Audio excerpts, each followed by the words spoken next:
All right, welcome today, everyone. Welcome to the today's risk reduction, risk management class, where we're going to cover two things.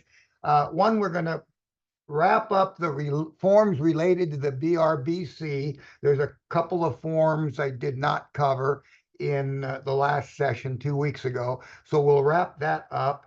And there's a unique handout for that.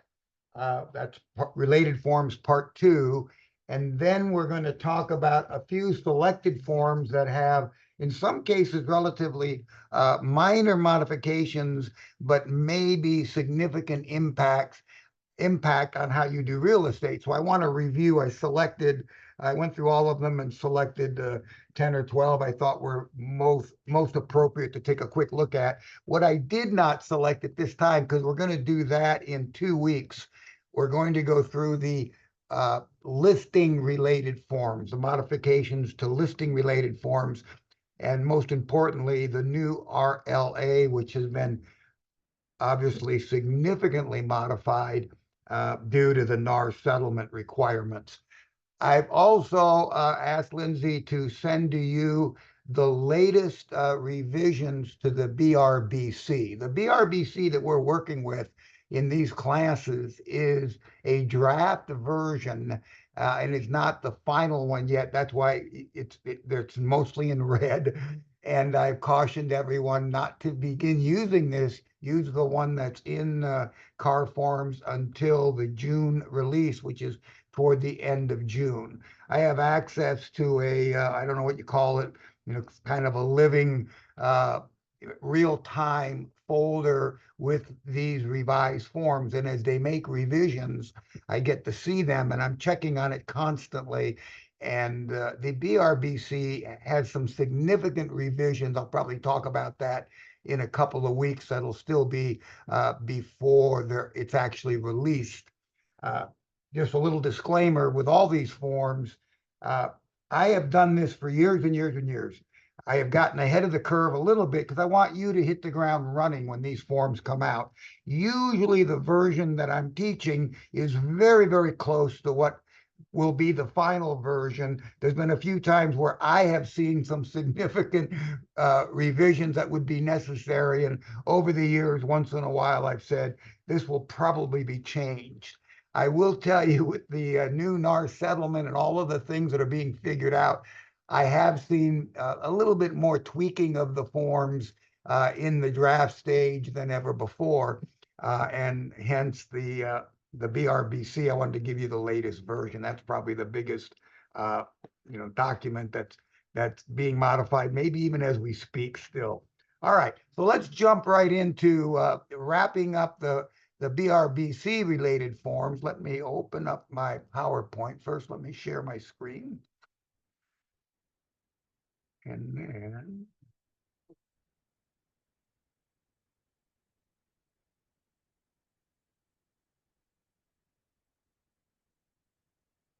all right, everyone can see that, I hope. Showing this, we can change. And that, of course, is my contact information.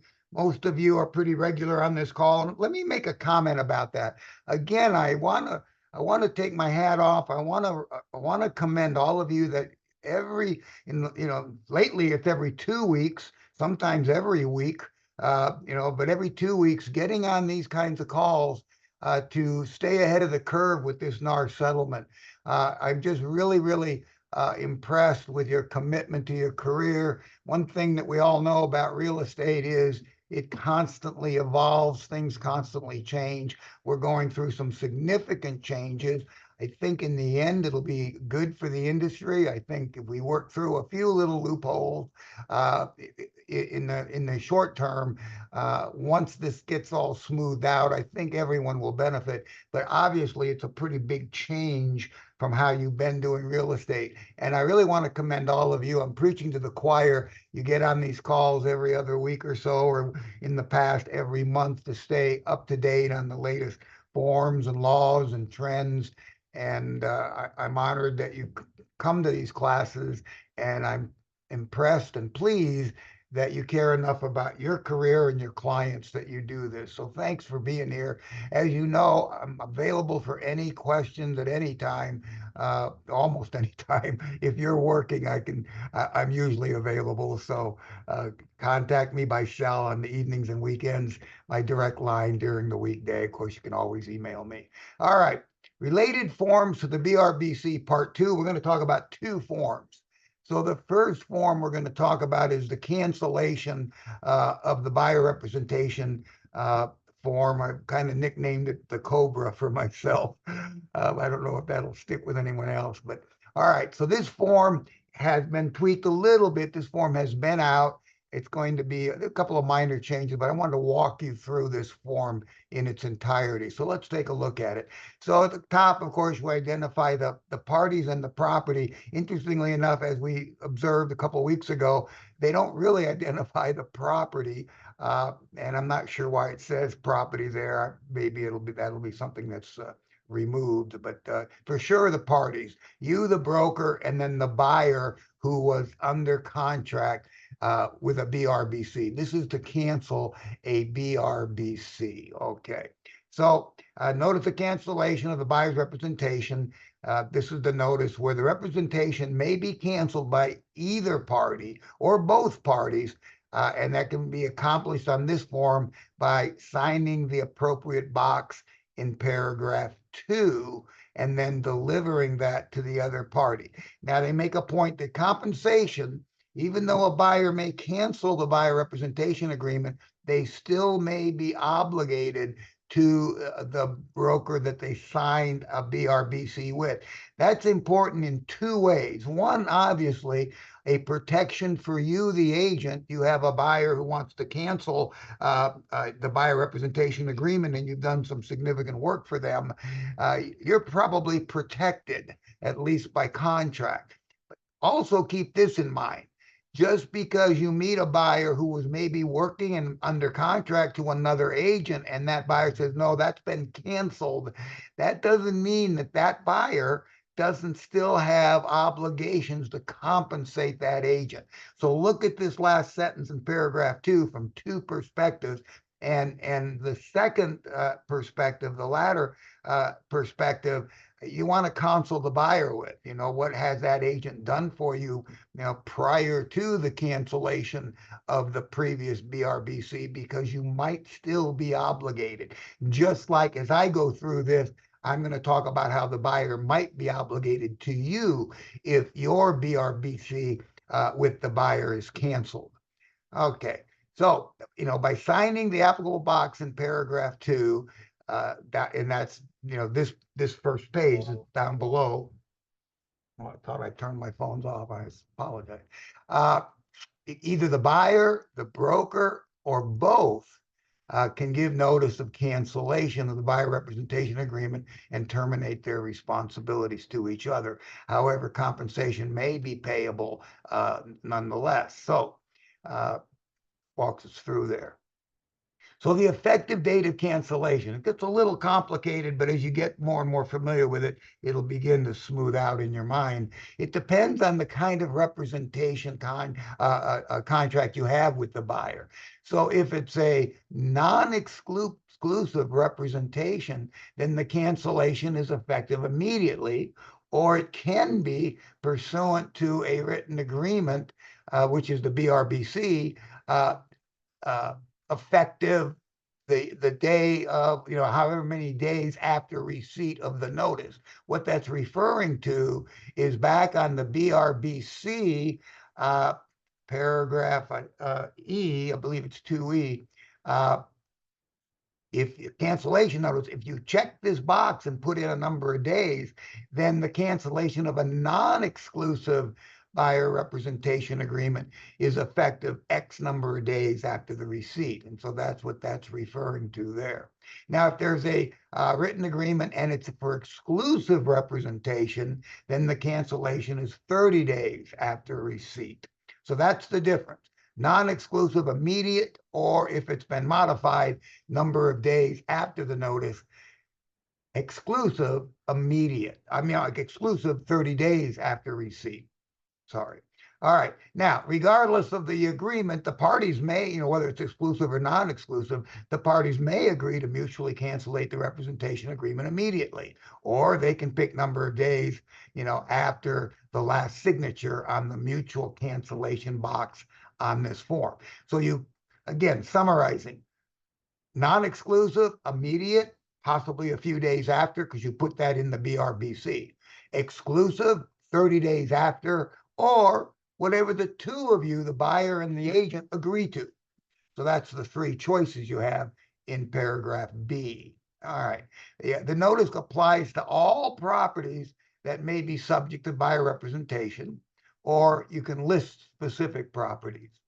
And then in this event, the broker rather, will not be the buyer's agent for any negotiation or transaction that results regarding the properties. Okay.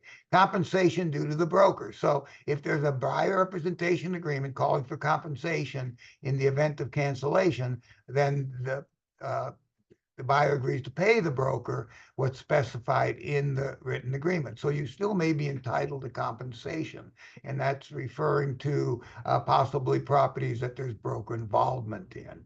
In the event of cancellation, the broker may be still entitled to compensation for those properties with broker involvement during the representation period. So, once it's been canceled, then you're involved in the property, that wouldn't qualify. But anything you did while the representation agreement, the BRBC, was in effect, if what you did qualifies as involved property, then you would be entitled to compensation, even in the event it's canceled.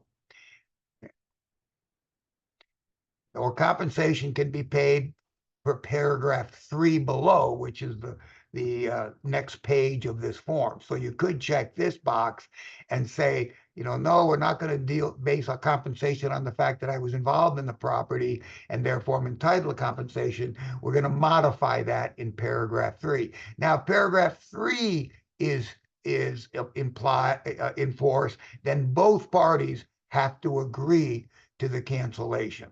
Okay, and you'll see that in a minute. So unilateral, either the buyer or the broker can cancel. By the way, you can cancel. You can cancel with a non-exclusive effective immediately. I don't want to represent you. Now, can't do it that easily if you're under contract. So if you're working with a buyer, and I don't think this has happened more than once in my whole career, and not to me, but as the manager helping an agent decided they didn't want to work with the buyer and wanted to walk away from the transaction. That's not an easy thing to do. So this is only, you can cancel the buyer representation agreement, not your representation of the buyer, because an RPA is in effect. All right. Now, or if it's mutual, then both will sign. Pretty straightforward. Paragraph 3 is where you modify how you're compensated. So it only applies if paragraph 2E2 is checked in the BRE. And so page 1, 2E2, if this is checked, then compensation is paid. I mean, sorry, not in the BRE, in the COBRA, the cancellation of buyer representation agreement. If 2E2 is checked, that's just above, then paragraph 3 only applies if both parties sign the agreement. Sort of repeated that. All right, both parties must sign below, and the buyer agrees to pay the broker one of these. You check the one that applies. So if they subsequently acquire a property that you were involved in, then the amount of compensation is the amount specified in the written agreement, or within X number of days after cancellation, they acquire the property. Or if 2 is checked, if the representation specified in the buyer representation agreement, then you would still be entitled to compensation. If during that period of time that I just referenced, the buyer enters into a contract to buy, lease, or otherwise acquire the property specified below, that you were involved in, and they list the 4 simple definitions of involvement. You entered the property, you showed the property, you showed the property virtually, you submitted an offer to the seller written by the buyer, or you introduced the property to the buyer and acted on the buyer's behalf, more than just sending a list of properties. So this is sort of what we've talked about before, but with the exception now, you are naming the properties. You are listing the broker involved properties on this form. You can also do it on the notice of involved properties, the NBIP, I think it's called. All right. Now you can check the other box, and that is, no, I just want to walk away from this buyer, but I want to be compensated for my expenses. And so what are your expenses? Your out-of-pocket expenses that you incurred for services you represent, that you incurred in your services rendered to the buyer as a result of the buyer representation agreement. So you can fill that in and get a specific money back. The most common, I think, it's going to happen is a referral fee. Okay, so the buyer signed a representation agreement. The broker's involved in the property. The buyer doesn't want to work with the broker anymore. The broker is willing to walk away, but he or she recognizes that they are involved in this property and they're entitled to compensation, but they don't want to fight for that. They're willing to just give me a referral fee, and you can work with another agent, not owe me anything more than the referral fee. So then the broker would receive a referral fee from the other broker in exchange for this cancellation. So I think 3C is going to be used frequently. The buyer received compensation directly from the seller. The seller might compensate the broker, or no compensation is owed to the broker. You can walk away clean.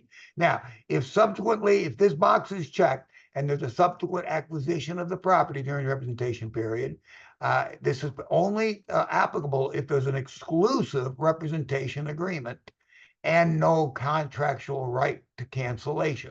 Then if they buy a property, period, whether you're involved in the property or not, and I recognize we've been talking up until this point about property you're involved in, because the contract gives you rights to compensation when you're involved, and we sort of defined involvement. But an exclusive representation agreement is much like an exclusive right to sell. Very similar. You buy a property while the exclusive representation agreement is in effect, the agent and I get paid, just like a listing. You sell your property, I don't care if you found the buyer's your neighbor, and I still get paid. I think it's not good dialogue, that's attitude, right? In fact, it's poor dialogue. But that's your right under an exclusive listing agreement. That's why we all take exclusive listing agreements, because we can do a lot of work. And then the seller finds their own buyer, and we don't get any compensation. I don't think so. So an exclusive representation agreement's the same thing. If you sign an exclusive representation agreement and now, presumably you're working on behalf of the buyer, trying to find a property for them, and then they want to walk away and go ahead and buy a house anyway, that might not be fair to you. I accept that. You can check this box, and they have no right. If they have no right to cancel, you get paid, period. If they acquire a buyer if they acquire a property during the representation period. Okay, so I've kind of underlined the things that apply there, and then basically, that's your protection under an exclusive buyer representation agreement. And then finally, there might be other terms that you're willing to cancel this contract under this representation agreement, and you can check that box. Now, because it's a mutual agreement, then both have to sign this, both the buyer and the broker, for this to be effective. All right, that wraps up the cancellation. There's one other form, very simple, relative to the BRBC, and that is the SPBB, the seller payment of buyer broker. And that would apply especially when in the RPA, page 2, you mark the box 3G3.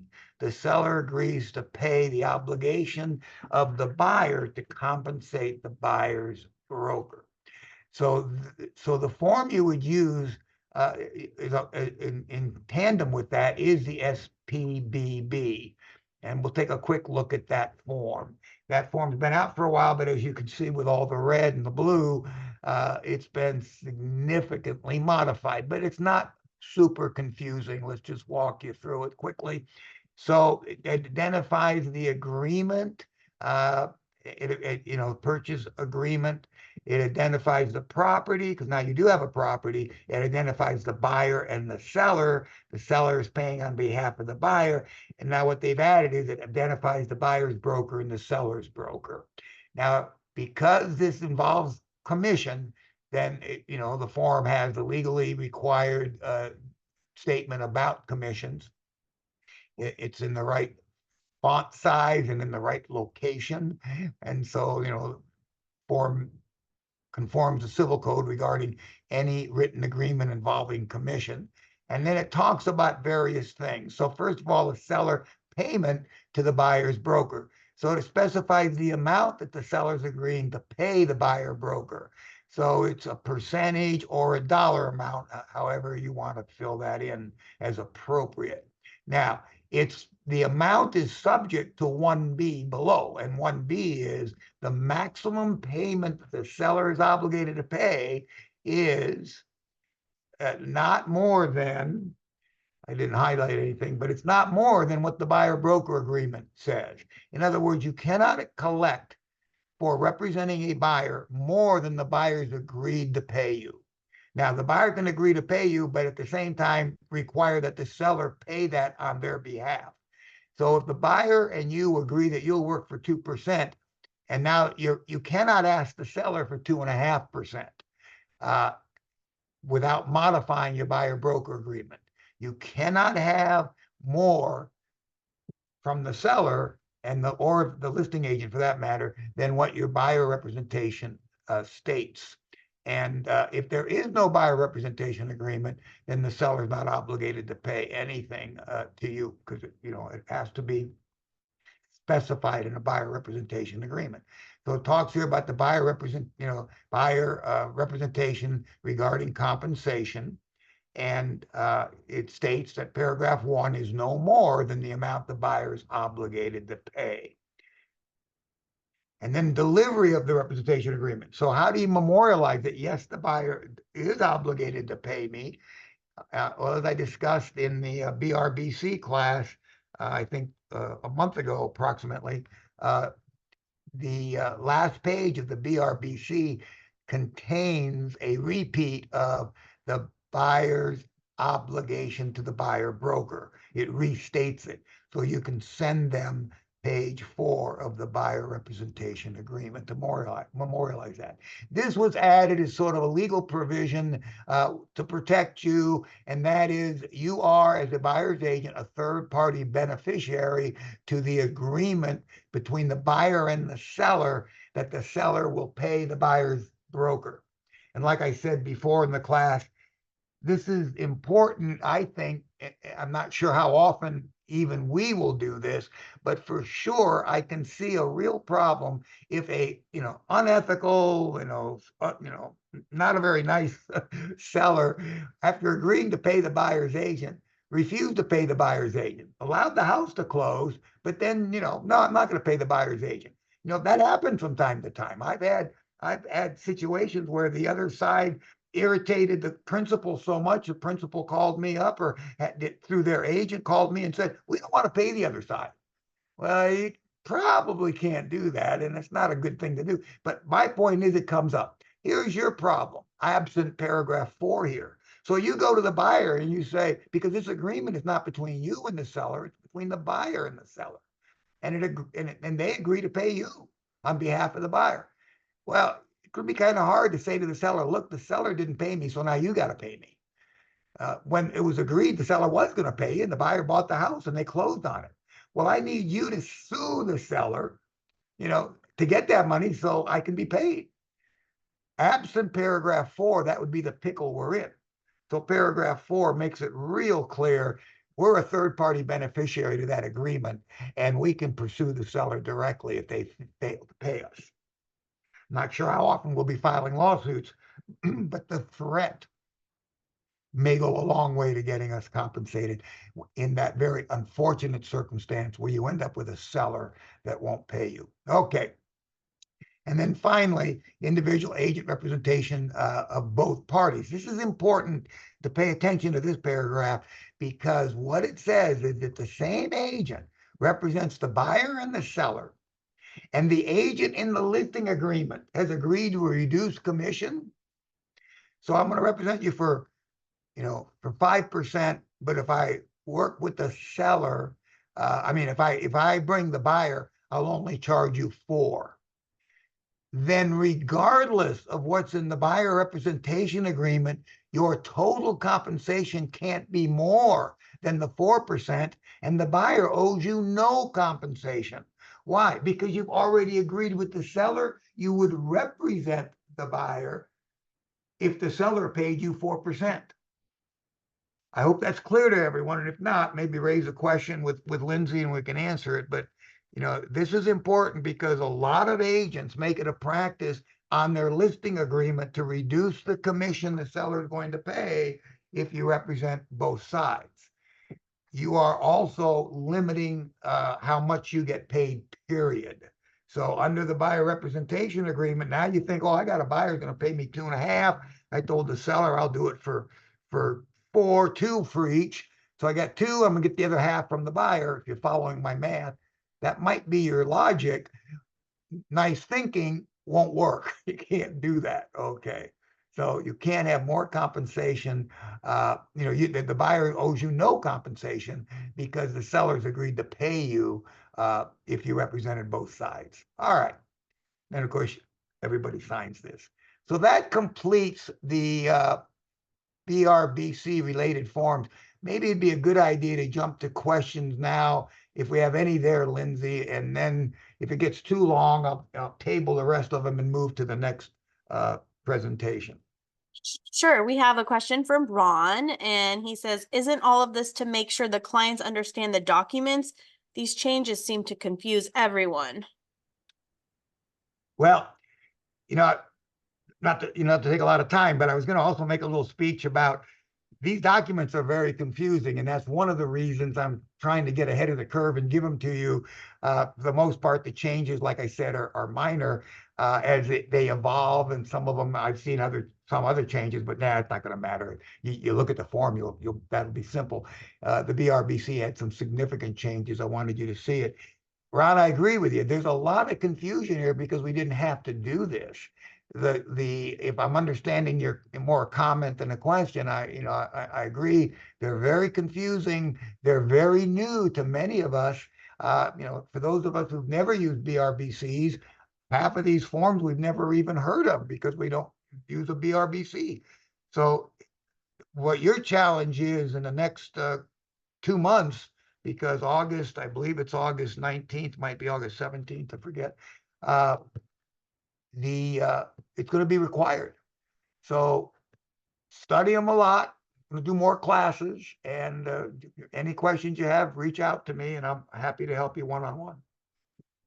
Vicky has a question, and she says, what happens if you're working with a buyer involved, but then the buyer cancels the BRBC with the COBRA? We can't see who's purchasing a pending property, but find out after close of escrow they purchased a home we were involved with. What's the recourse for this, for exclusive and or non-exclusive? Well, keep this in mind. The compensation due from the buyer comes from the buyer. So obviously, if you never found out that the buyer bought a property, let's say you had an exclusive agreement, and after a month, the buyer stopped working with you, but you never canceled the agreement. And then, 6 months later, your agreement, or actually 3 months later, it can only be 3 months long. 3 months later, your agreement, of course, has expired. But then you never heard from the buyer, but then you find out 6 months after that, the buyer bought a house while you were represented. Well, then you would sue the buyer, of course. So if I'm following you, yeah, the challenge you'll have is if you don't know that the buyer went around you, there's not much you can do. But you can't stop an escrow because the buyer owes you a commission. Maybe that's your question, your thought. So the buyer owes me a commission, and they went and bought a house with another agent. I cannot interfere with that escrow. All I can do is let the buyer know I'm entitled to compensation. I can't insert myself into that new transaction. Is that sort of maybe what Vicky's question is? And maybe that's something all of you are wondering a little bit. What happens? Well, that's an individual dispute between you and buyer. Doesn't involve the seller. Okay, thank you, Walt. So that would involve hiring an attorney, if the commission is above the 12,000 for small claims court. So it Right. seems as though that would be an expense to have to Right. chase. And again, I know it's recorded. I know it gets on YouTube, so I want to be careful, but I never threaten anybody, but in casual conversation, that's why that third party beneficiary statement's so important. I can use that as leverage. I can imply that we have rights. We can pursue this. Contract gives us the right to pursue this. And of course, if we're not willing to make a concession of any kind, they're going to say, well, then sue me. I don't care. But if we are willing to make some sort of a concession, then I can convince them to weigh the risks of not meeting our concession against, should we pursue it, what their liability might be then. That makes sense? Yes, it does. Thank you, Walt. All right. Anything else? One more question. Is the SPBB going to be included in all transactions? Only transactions where the seller is paying the commission on behalf of the buyer. And that's it. Okay, let's jump into our next presentation. Let me X this one out. And let's bring up the other one.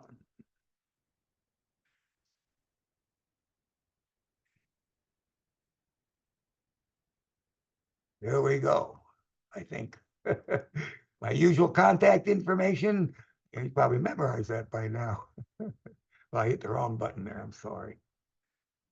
Now, how do I get rid of that? Oh, I hate when I do that. Uh-oh. Just go back to PowerPoint on the bottom, Walt.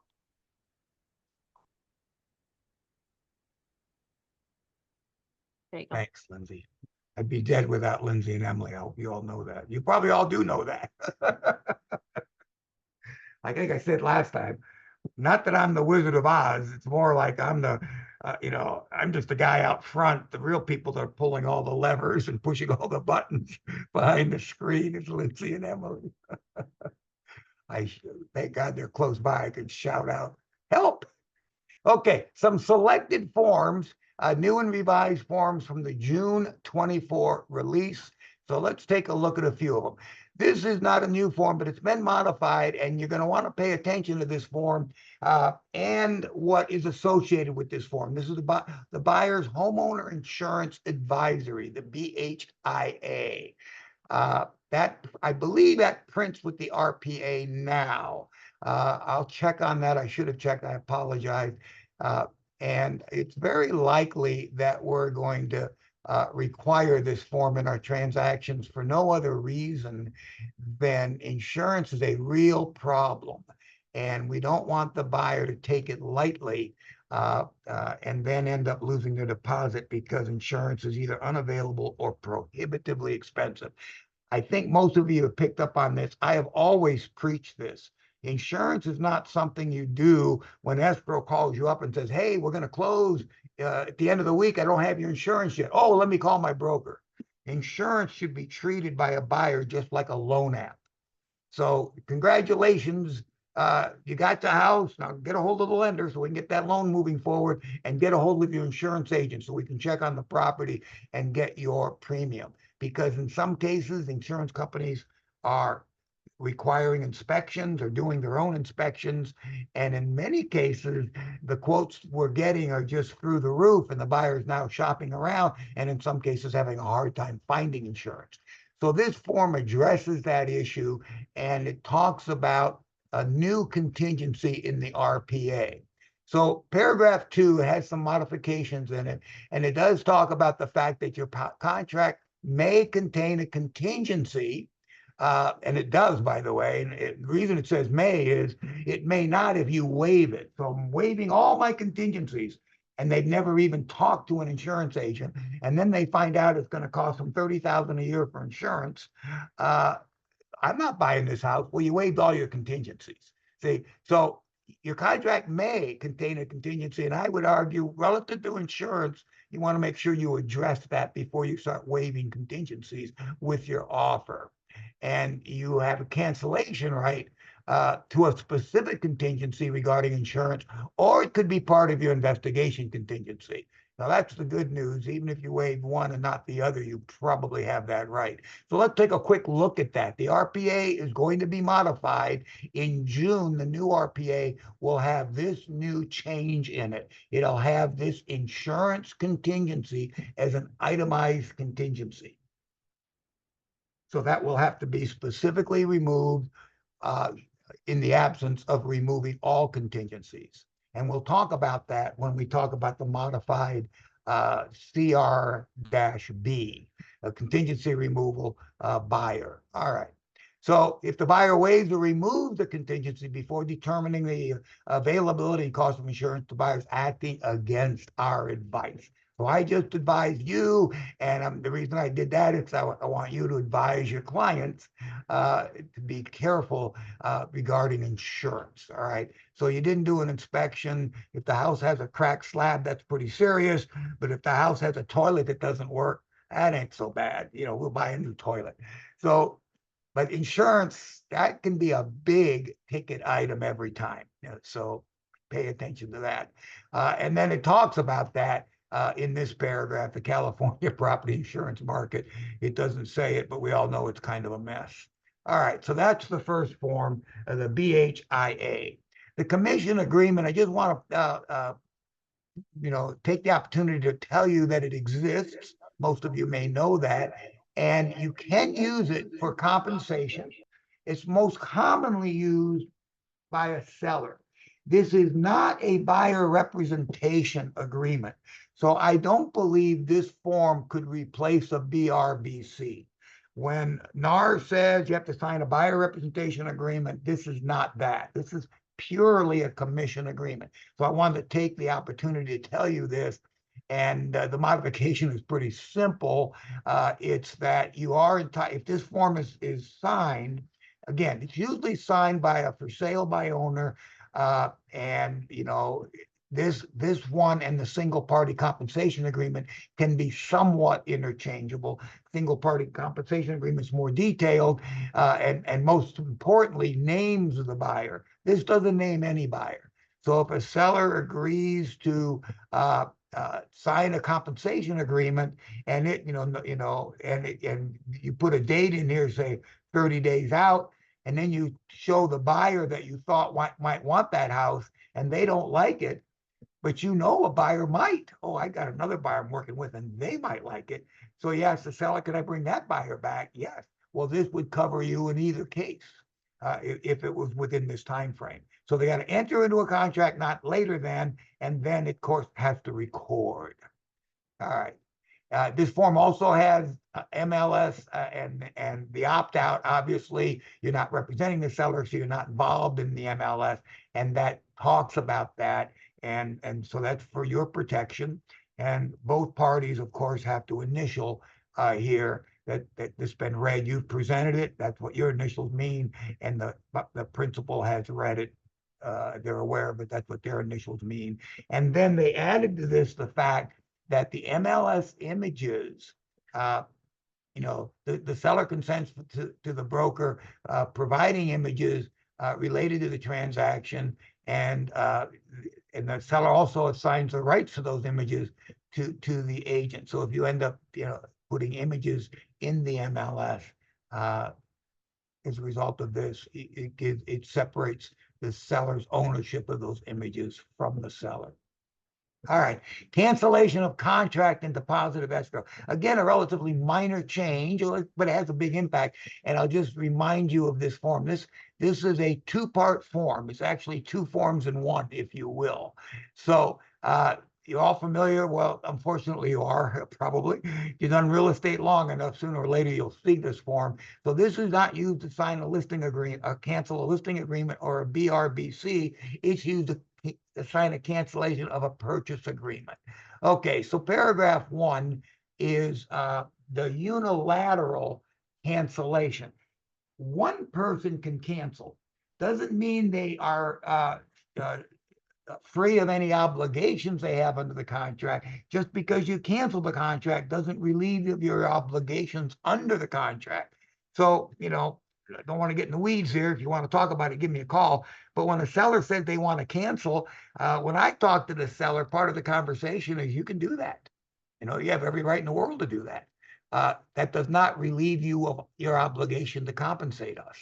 And one of the obligations to compensate us is if you cancel, So, yeah, so either party can cancel an agreement, and it is a unilateral action.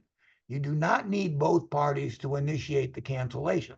So either the buyer or the seller will sign the cancellation. This is pretty straightforward. If it's a proposed mutual cancellation, then you would check B. All right. But I'm not here to talk so much about the form itself as much as about the revision to the form.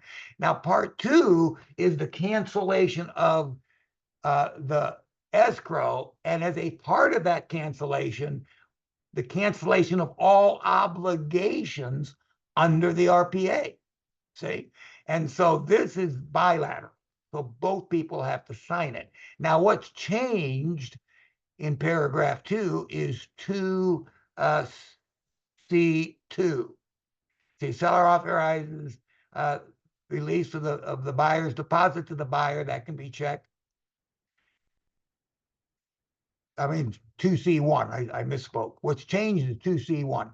If this is checked, the seller agrees to pay the buyer out-of-pocket expenses. So think of this. So the buyer puts a deposit in, and then does an inspection, does an appraisal, spent $1,500, and now he wants to cancel, and the seller wants to cancel, and we'll give you back your deposit. Isn't that wonderful? Well, wait a minute. Who's going to compensate me for my expenses? So this form, what they added is a very, very good thing to do. Very buyer friendly. It gives a buyer an opportunity to say, I want the seller to compensate me for what I had an out-of-pocket expense as a result of this purchase contract that we're now canceling. Okay, COP. So the COP has again not a huge change, but it does have a bit of an impact, and I want to kind of talk to you a little bit about the impact. Okay, so in the COP paragraph 1, that's where the contingencies exist. And the new thing is for 1C. In 1C, if you're already in escrow, then it's not contingent on you entering into a contract. You're already in the contract. But it's contingent on the close of that escrow. That's what buyers need because that's where their money's coming from. Okay, what's new is the close of escrow date.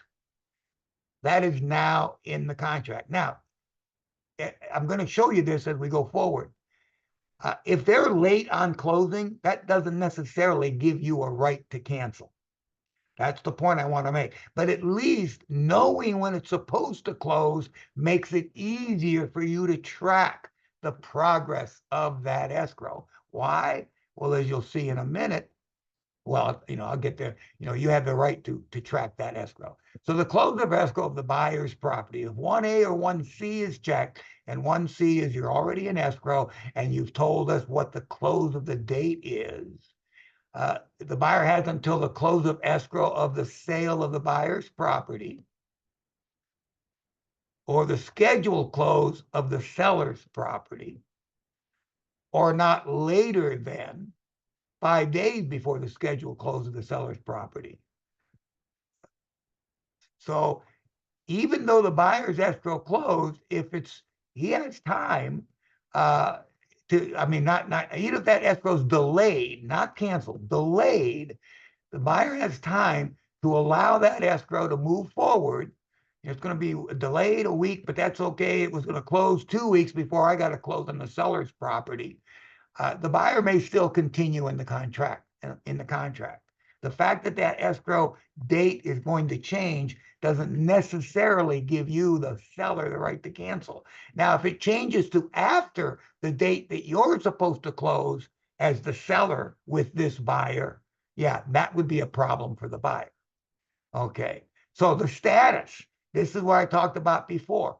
The COP gives the seller the right to be informed of the status of the transaction. That would include the escrow. And so you can monitor that escrow, and if there are delays, you can begin to plan for that.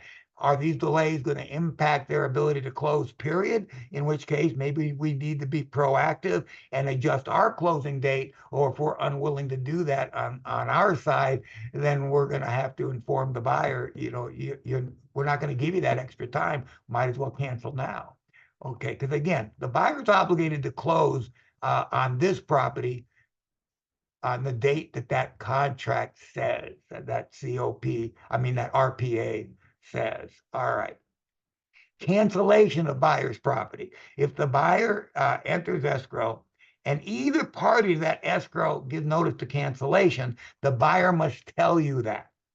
Got 2 days to tell you, we're canceling that escrow. My buyer is canceling that escrow.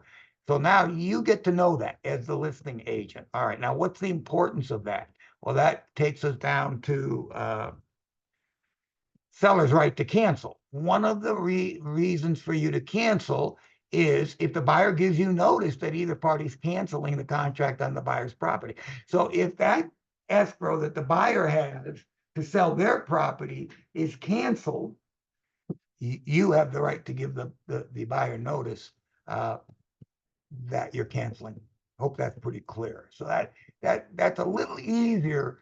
The simple change in the COP makes it a little easier for a proactive, got their act together, if you will, listing agent who's got a contract, got a buyer who's buying the property with a COP to better monitor that and not be blindsided when the buyer's sale of their property falls apart. Okay, contingency removal. That was modified to accommodate this new insurance contingency. Okay, and so you can see that right there. Paragraph D was added. So there is a point in time where they've, secured their insurance, they're comfortable with their insurance, and time to remove their insurance contingency. Okay. And then if they're removing all contingencies except, they could reserve, by the way, you can check multiple boxes, they could reserve the right, not to remove the insurance contingency. See, so it's all cash, and they've done their inspection, but we haven't got our insurance quotes back yet, but everything else is done. Okay, well, let's remove all our contingencies except insurance contingency, and you could check that box. Pretty simple change, accommodates our market with our challenges with insurance. Okay, demand to close escrow, also a relatively minor change. The buyer demands that the seller close escrow on the property. This is part 2, right? Paragraph 2. Paragraph 1 is the seller demands the escrow to close. Paragraph 2, the buyer demands the seller to close. Now, I'll just take this point to point out, civil code requires that any notice to close escrow must be at least 3 days. Now, I will get in the weeds. There's no law that says that. There are case law, appellate court decisions that say that you can't cancel without, because they didn't close, without giving them notice that you're going to do that. And the case law, there's multiple cases that notice was required. And the shortest notice that any case law called out was 3 days. So Carr went with 3 days. There's nothing less than 3 days. So you can give this notice 3 or 4 days before your scheduled close of escrow, just like a notice to buyer to perform. You've got a 17-day contingency and you've got a 2-day notice. You don't have to wait till 17 days and then give them the 2-day notice, because what does that mean? That means it's 19 days. That's not right. So you can give a notice to perform 2 days early. So you give the notice on a 17-day contingency on the 15th day. The 16th day is day one. The 17th day is day two. At the end, 11:59 p.m. On that 17th day, it's also 11:59 p.m. of the 2-day notice. And you can, if you're on top of it, not be boxed into a corner that the contingency is extended by 2 days because you didn't give notice. Same with a CO, with a demand to close escrow. You can give it earlier than the time to close. So give it 4 days. You can give it probably as much as a week. I wouldn't. The law specifically says you can't give notice when you open escrow. But could you give it a week? Yeah, probably. 4 days is nice. It gives you an extra, a little bit of wiggle room. And then they got to close on the scheduled close date in that case. But it's at least 3 days after the delivery of this notice. And again, delivery, unless modified, is when this notice leaves your outbox. So pretty straightforward. Notice to seller. Now this was added. Notice to the seller that if you don't close escrow, the buyer can cancel and still bring an action against you for their damages. That's what was added. Not only can they cancel, but they can also sue you for your damages, take you to small claims court for the expenses they incurred. A designated delivery, that has been modified a little bit, actually a lot if you look at it. But this is where you give the buyers designated delivery. This is also on the RPA, but this is where you can change it, or if the RPA did not include it and you didn't counter that, and then you discovered you didn't have it, you want to add that. And it has an email address, an alternate email address, and that will be the delivery. If they check, the delivery is made to the alternate address. So, they maybe have a specific email that they're going to monitor for notices. That's the purpose of that. All right. Same with the seller's agent. Effective date of delivery is when sent, unless paragraph 4 is checked. That's why I want to point this out to you. Pay real attention to this, because if let me back up. If paragraph 4 is checked, then the parties are opting out of notice is when it leaves your outbox, and notice is when they have possession of the notice. That becomes challenging. No, I never opened my email. I never saw it. That argument's been made unsuccessfully in the past, but people still tend to make it. And presumably it could be successful. So that, if this is checked, you're going to want to be very proactive on documenting that they got the notice. Absent this being checked, it's been simplified. If you send it, they got it, because there's a high faith in technology. If you send it to the wrong email address, you didn't send it. So that's, if you have the right email address, it probably got delivered. It doesn't go out in la la land unless the address is screwed up. You've forgotten. I do this one, I'm in a hurry, and .com, I write .co. And then 5 minutes later, I get a failed delivery notice. What's wrong? What's wrong? No, I got this right. This is right. Then I say, oh, I forgot the M at the end of COM. All right. License to remain in possession. This has a significant change. Not a lot of words, but significant. Want to talk to you about that. It's in paragraph 3A, maintaining the property. They added the phrase reasonable. Before, it was ironclad. So before, if a seller is staying in a property with an SIP, and before is still today, starting in June, end of June, this will be the new SIP. So today, if a seller is in a property, it's already closed escrow, and the hot water heater goes out, you can make an argument that the seller, and I think a correct argument, that the seller is responsible for placing the hot water heater, period. I'm not the only one to believe that, apparently, because Carr has gotten involved in considerable, become aware of considerable issues regarding the maintenance of the property after close of escrow while a seller is in there. And one could argue it's not reasonable that the seller is responsible for the hot water heater was going to go out anyway. Seller didn't do anything wrong. Yeah, but the contract says he is responsible. That's the bad news.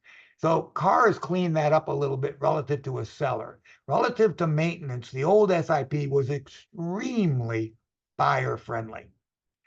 The new SIP, not so much extremely. It's fair. I mean, look, the seller needs to make a reasonable effort to maintain the property, but they're not responsible for latent defects. A hot water heater that goes out a week after close of escrow, but a week before possession's given to the buyer, that's clearly a latent defect.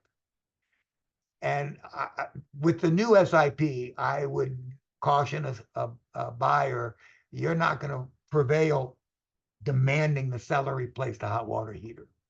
So, you know, take a look at that, be aware of that. And for those of you who have talked to me before about this issue, I'm on record now as telling you it's no longer that way because the form has been changed significantly with just a few words.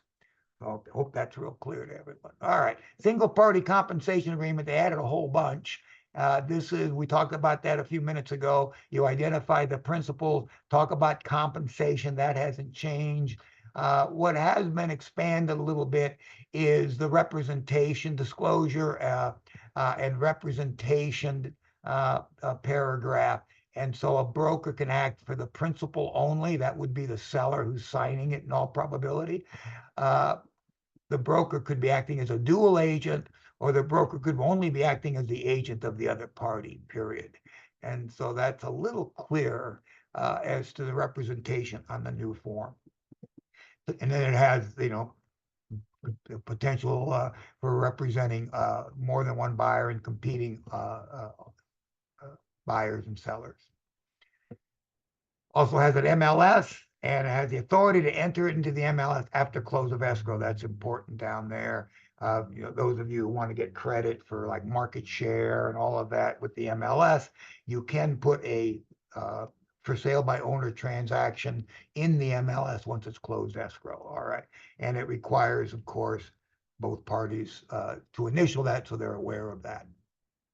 And the same images paragraph as we talked about before. The SPQ has a couple of significant changes due to the new flipper law.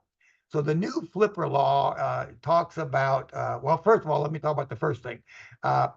It's been changed with the fact that inspection reports on exterior balcony stairways and elevated elements on a building with 3 or more units. So there you're you know, are you aware of any report that exists about your balcony or stairway, exterior balcony or stairway? The balcony has to be elevated 6 feet or more, and it has to be supported by wood or wood containing or wood composition materials. You know, if it's a deck supported by steel or concrete posts, then this law presumably does not apply. So are we aware of a report? And then here's the first of all, probably the flipper. It could be a non-flipper. If the property was built before 1978, a little bit more about renovations, because if it was built before 78, you have to abate the demolition materials, the dust and that sort of thing that you create. And so it talks about whether you did any of that, yes or no, and was it done in compliance with the Environmental Protection Agency. So they broke that up into 2 statements. And then finally, the F is where we're talking about the flipper rule. With the flipper rule, you've got to explain any improvements you made to a property in the last 18 months. We talked about, I think, that in the past. All right. And then finally, a couple of things about the existence of a solar system. And then if you have such a thing, you know, add a solar to your contract. A few other little questions about metering and relative to an ADU, whether you got permitted for it. And then finally, any past or present material facts that affect the material. That's been expanded a little bit, so it's a little clearer that you need to disclose this. This is a significant point to make to your sellers when they are making out this disclosure. And then the seller's purchase of replacement property, the SBRP has a minor but significant change, and that is that the seller cancels pursuant to the fact, that they, 6A or 6B, they can't find a house, they can't close a house, then they have to return the deposit. And if checked on the SBRP that the seller and the buyer have agreed to, after delivery receipts to the escrow holder, buyer is entitled to reasonable out-of-pocket expenses for things like inspection reports and appraisal fees. Now, where this is important is, think about this. You have a seller who is selling their house contingent on them getting a house. That's an SBRP. All right. In all probability, they're going to be buying a house with a COP. Hope everybody's with me so far. So the SBRP allows for the buyer not to do anything until the seller gets in the contract on the home they're buying. That's very buyer friendly, because now you're not spending money, and then you find out the seller can't find a house and you're out the money. But that's not very transaction friendly. And that's the point I make to agents all the time.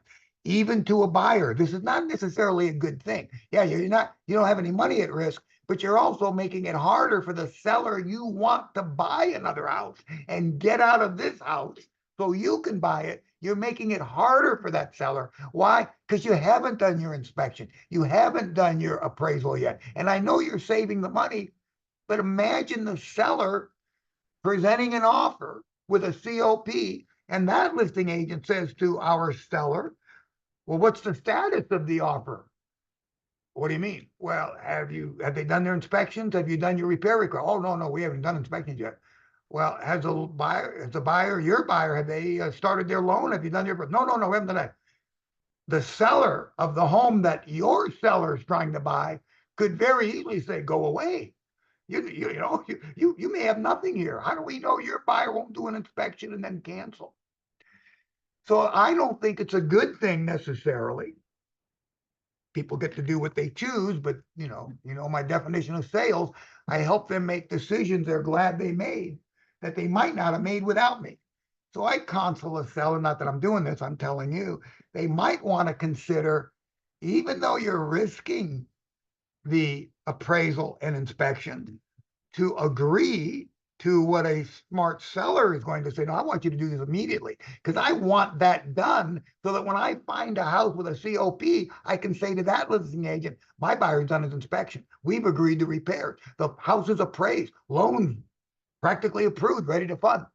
And now the transaction you're in with your buyer and this seller has a more likely probability to occur. Okay. If you do agree to that, this clause gives you a little protection. Let's tell the buyer to start immediately, but if we end up not getting a house, we the seller, we end up not finding a house, we will agree to reimburse your out-of-pocket expenses for your inspection, your appraisal. And, just so that the buyer doesn't take advantage of us, we'll limit it. Now, if you limit it to $100, this is useless. But I don't know. I don't list and sell anymore. But I'm thinking inspections are probably $500, $600, $700. Appraisals are probably the same. So if you said $1,500, I'm just throwing a number out there. 100 or 200 is probably useless. It doesn't need to be 10,000. So this is a very, very significant but transaction-friendly clause. A seller should be agreeable to this, in my opinion, because that way the buyer starts immediately. That makes my buyer stronger when I go to buy a house. And the buyer should be agreeable to this because why? Because you get your money back. You're not taking any risk. All right. TDS. TDS has one significant change. By the way, well, two changes. And this is significant as well. It now says by default, it's all units or for the units numbered. Civil code allows a TDS or requires a TDS per APN. So if I have, you know, a 3-unit on a property, I can do 1 TDS by civil code. Don't recommend it. Very complex, you know, confusing when you're talking about something with 1 unit, not the other. So the TDS is all units by civil code, or you can say, no, it's just for unit 1, and then do another one, unit 2, and do another unit for unit 3, you know, and so forth. So that's the first thing. And then the other thing is that this talks about the any modifications if within 18 months that there's a SPQ questionnaire that talks about that. And so that notice has been provided because civil code needs that to be discussed. All right. And then finally, the wooden balconies and stairs addendum. You know, this is not as broad as a lot of people think. I mean, the first thing is it has, you know, it has to be more than 6 feet above. It has to be supported by wood or wood like members. If it's supported by, you know, steel or concrete, then it doesn't apply. If it's not exterior to the building, it doesn't apply. Inspections are not required. They have to be completed by January 1 of 2025. And then depending on the type of property, once every 6 years or once every 9 years. So this talks about the various provisions of that civil code, and pretty straightforward. Statewide buyer and seller advisory has a couple of changes in paragraph B12, which is on page 8. It discusses the fact that if a tenancy was terminated unlawfully, this is what's frightening, I know, that tenant may have legal right, even though it's a new owner, to regain possession of the property.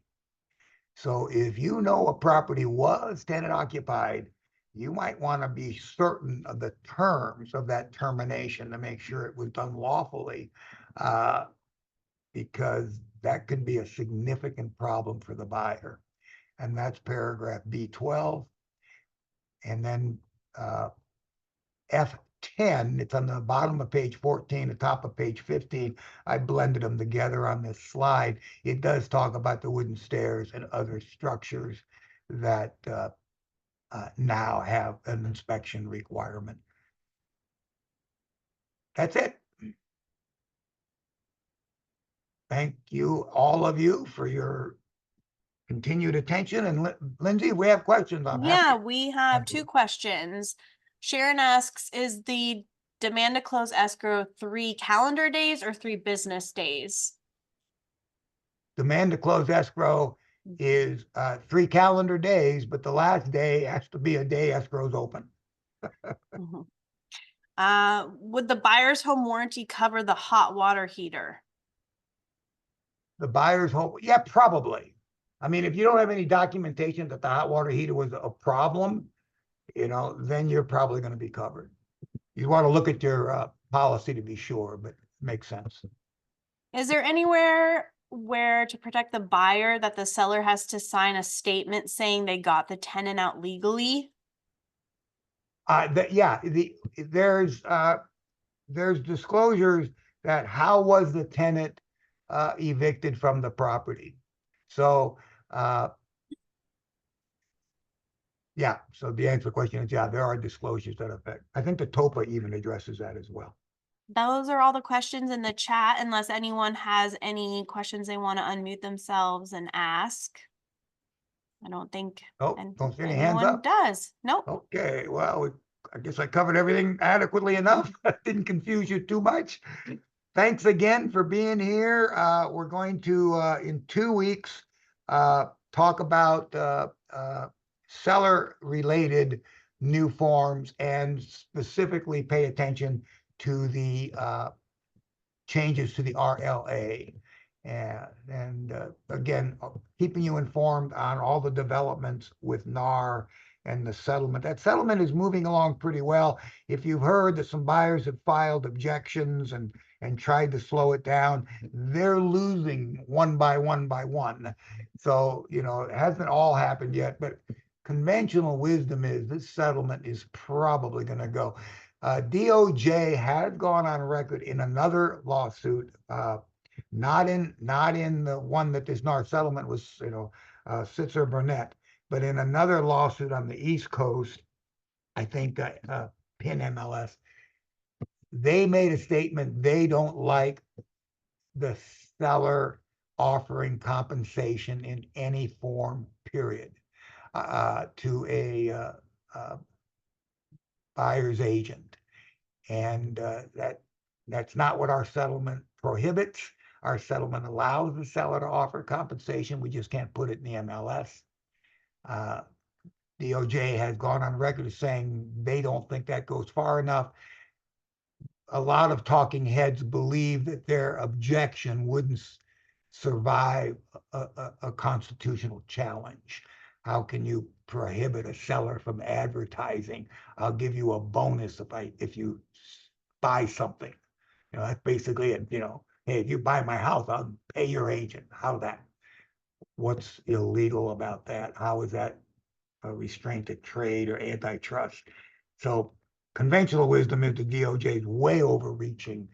And conventional belief is this judge, even if the DOJ said that in this case, DOJ said they're going to wait until September, October to comment on this case. This case settles in November.